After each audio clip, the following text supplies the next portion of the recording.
Hello friends. G20 summit जो है वो इंडिया इस बार होस्ट कर रही है, ये हम सभी जानते हैं। तो आइए इसके बारे में कुछ इंटरेस्टिंग फैक्ट्स हम जान लेते हैं। G20 समिट जो है इसका जो एक्चुअल डेट है ये न्यू दिल्ली में हो रहा है, ये तो हम सबको पता है, ठीक है। तो इसका जो एक्चुअल डेट है वो है 9 और 10 सितंबर को, तो जो कि स्टार्ट भी हो चुका है। तो देखिए G20 ये तो जानते हैं कि 20 कंट्रीज़ जो है ये आपस में मिल करके जो इकोनॉमिक क्राइसिस है या जो आपस में कंट्रीज़ का कुछ जो इकोनॉमिक प्रॉब्लम्स होता है इन सबको दूर करने के लिए ये आपस में मिलते हैं। तो सबसे पहले हम जानेंगे कि इसका शुरुआत आखिर कैसे हुआ। मतलब ये G20 या आप समझे होंगे कि G20 से भी पहले जो G7 है वो कैसे एग्जिस्टेंस में आया। तो G7 के बारे में हम जान लेते हैं। देखिए G7 जो है ये बात हम करते हैं कब की, 1970s की बात करते हैं। थोड़ा पुराने पीछे हम चले जाते हैं। 1970s में क्या हुआ था, ऑयल का क्राइसिस हुआ था, ठीक है। तो ऑयल का क्राइसिस जब हुआ था तो 4 कंट्रीज़ जो है वो सोचते हैं कि हमें आपस में बैठ कर के मिल कर के हमें ये जो आर्थिक व्यवस्था है या जो क्राइसिस है इसको ठीक करने के लिए हम आपस में मिलते हैं। तो इसी तरह से जो 4 कंट्री है, जो America, France, UK and West Germany, तो ये जो मीटिंग था वो मीटिंग हुआ था, एक इनफॉर्मल मीटिंग हुआ था उस टाइम में, जो कि अमेरिका के वाइट हाउस में हुआ था। और ठीक इसके 2 साल के बाद मतलब 1973 में ये 4 कंट्री आई थी एक इनफॉर्मल मीटिंग करने के लिए। ठीक इसके 2 साल के बाद 1975 में 2 कंट्रीज़ और जुड़ गई। पहले 4 कंट्रीज़ थे, America, France, UK and West Germany. उसके बाद इटली एंड जापान ने इनको ज्वाइन किया था और इस तरह से जो है 6 कंट्रीज़ आपस में आए थे। तो ग्रुप ऑफ 6 कंट्रीज़ था, इसीलिए G6 समिट हुआ था उस टाइम में 1975। ठीक 1 साल के बाद 1976 में कनाडा ने इनको ज्वाइन किया था और ये G6 से G7 बन गए। G7 चल रहा था 1998 की। अगर हम बात करें तो 1998 में रसिया इसको ज्वाइन करते हैं।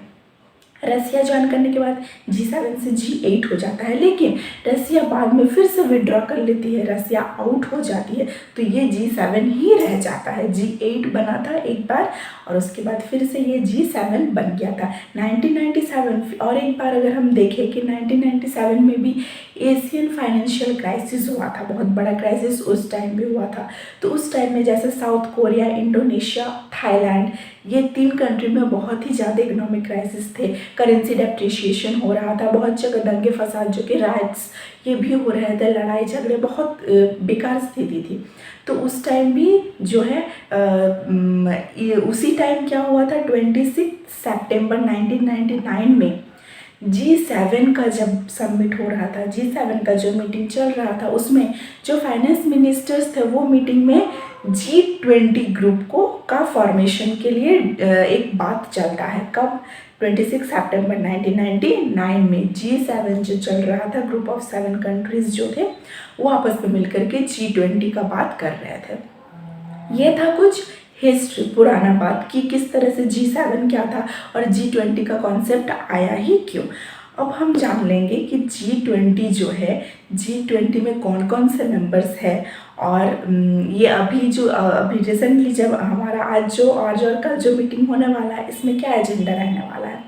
देखिए G20 जो है इसके मेंबर्स कैसे डिसाइड होते हैं।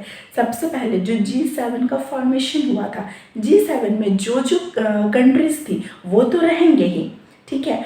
प्लस इसमें और क्या देखा गया कि जो बिगेस्ट इकोनॉमी है, वर्ल्ड के जो बिगेस्ट इकोनॉमीज है या जो बिग कंट्रीज है, आप समझ सकते हैं, उनको शामिल किया गया। तो इस जो बिगेस्ट इकोनॉमीज कंट्रीज जो है इनमें कौन कौन आते हैं, China, India, Brazil, south Africa और रसिया।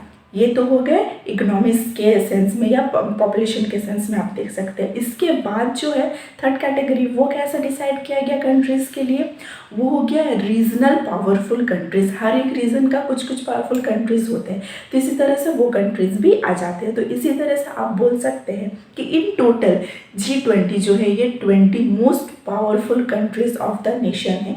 इन्होंने ये ग्रुप का फॉर्मेशन किया है जिसमें प्राइम मिनिस्टर्स और प्रेसिडेंट्स आकर के मिलते हैं, क्योंकि ग्लोबलाइजेशन आज जिस तरीके से बढ़ रहा है, सारे कंट्रीज़ अगर एक साथ मिल कर के डिस्कशन करें और एक साथ एक दूसरे को हेल्प भी करें, बहुत सारे एजेंडा को अगर डिस्कशन किया जाए तो ये बहुत ही ज़्यादा हेल्पफुल रहेगा सारे कंट्रीज़ के लिए। क्योंकि एक कंट्रीज़ का अगर कोई इकोनॉमिक प्रॉब्लम होता है या क्राइसिस होता है, वो अल्टरनेटली इफ़ेक्ट करता है दूसरे कंट्रीज़ को भी।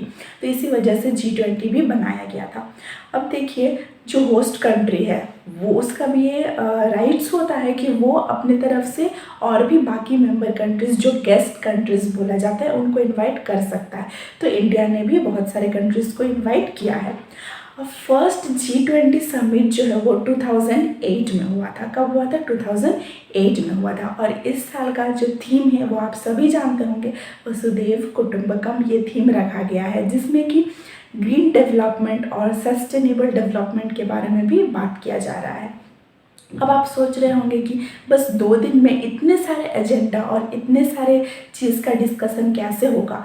तो बहुत सारे ग्रुप्स बनाए गए हैं, अलग अलग ग्रुप्स बनाए गए हैं जो इन सारे चीज़ का जो है वो डिस्कशन करते हैं। बहुत सारे मेंबर्स भी हैं।